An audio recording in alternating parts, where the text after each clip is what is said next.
there was no one else but us. We were in this company, in this place, all alone. We had a company of men that all came from one country, all came from the same culture, and we would drop 10,000 miles away, and we felt close that way because there was nobody else to feel close to. American soldiers on patrol in Vietnam in 1968. This was the job of the infantry, the common grunts. And barely a month after their arrival in Vietnam, Charlie Company were deployed on operations like these in Quang Ngai province, around the area they called Pinkville, which was known to be sympathetic to the enemy.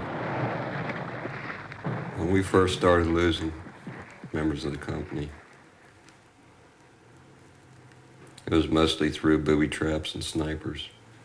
We never really got into a main conflict per se where you could see who was shooting at you and you could actually shoot back at them one-on-one. Booby traps was the main problem.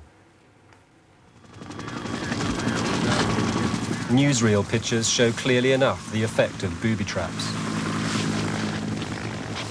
In the weeks leading up to My Lai, Charlie Company experienced many scenes like these.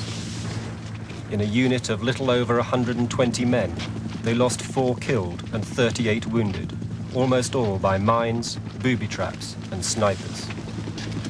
They could seldom find an enemy to shoot back at, and as their frustration grew, the distinction between combatants and civilians rapidly eroded. I've seen the enemy, yes. But who is the enemy? You know, we had little kids over there that would shoot you or stab you in the back when you walk away. You know, who's the enemy? How can you distinguish between the enemy, the good or the bad? All of them look the same. That's the reason the war was so different. You know, it wasn't like the Germans over here or Japanese over there. They all look alike, north and the south. You know, so how can you tell?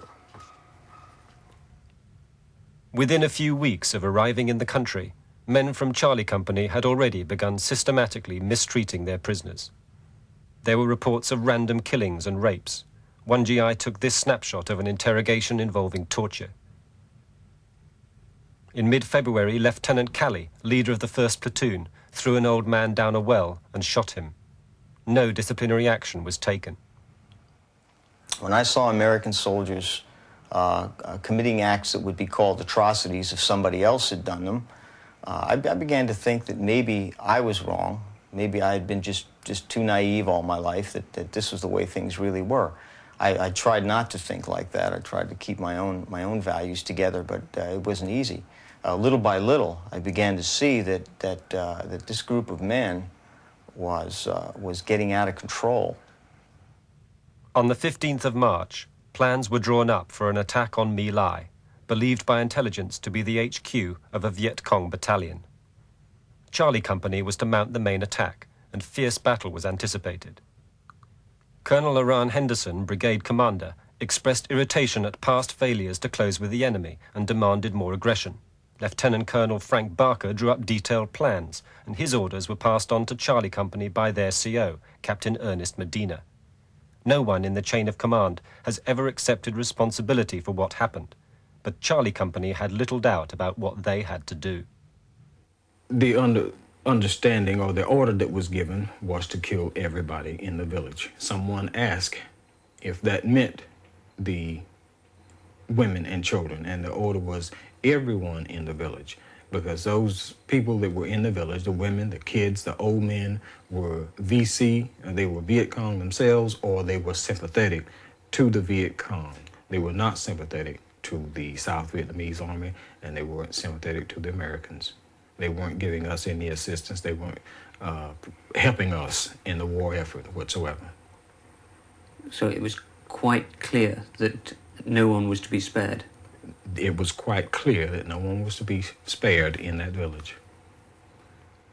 My understanding was we were going to get into one hell of a fight, and we were going to kick some ass when we got done. And there wasn't going to be anybody left. It didn't turn out that way.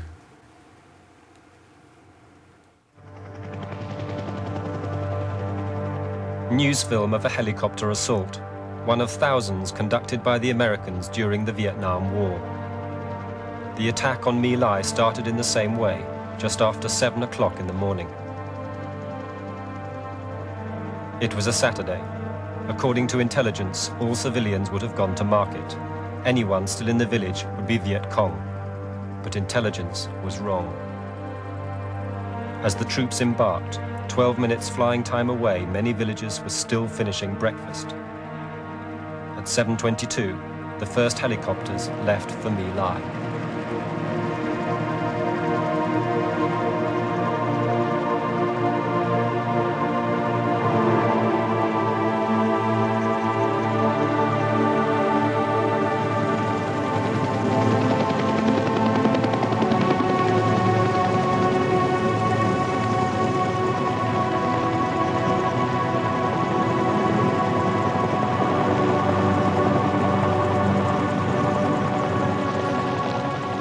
The first helicopters appeared over My Lai at 7:35 a.m. There was no hostile fire.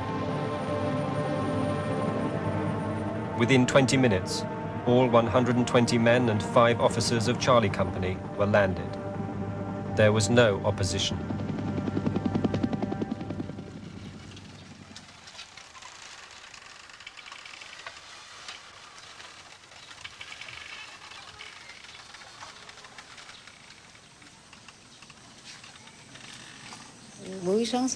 Buổi sáng chuẩn bị đi ra đồng là tà ba tập thang nó đánh, nó quằn, nó thả một quả khó, rồi phố bán đánh, đồng bào không biết chạy đâu, bán một số, còn một số nó dẫn đi tập trung, như tôi đây nó dẫn đi tập trung, rồi nó dẫn đi đến mương cây, nó dẫn đến mương cây, nó bị ngồi xuống, ngồi nó biết đứng lại dậy, đứng lên, tưởng đâu là nó đứng nó cho về, cuối cùng đứng lên nó xô xuống mương cây, nó bén đồng bò ta cháy hết. Rồi vừa xong lúc đó mẹ con tôi chung núp nằm dưới mấy người cháy kia, cháy trước ngã chặn tôi.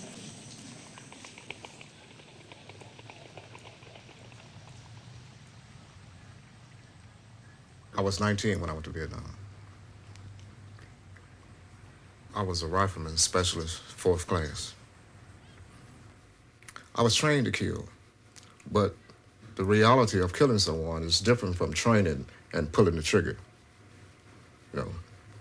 So you knew when you went into the village that if you found women, old men, children, anything that was living, you knew that you were going to have to kill them that day? From women and children to dogs and cats, yes. Yes. So, but I didn't know it, that I was going to do that. I knew the women and children was there, but for me to say that I was going to kill them, I didn't know I was going to do that until it happened. I didn't know I was going to kill anyone. I didn't want to kill anyone. I wasn't raised up to kill. You know. Now, she was running with her back from a tree line, but she was carrying something. I didn't know if it was a weapon or what, but it was a woman. You know, I knew it was a woman. I didn't want to shoot a woman, you know, but I was given the order to shoot. So I'm thinking that she had a weapon running, so when I shot and I turned over, it was a baby. You know, shot about 4 times, 3 or 4 times.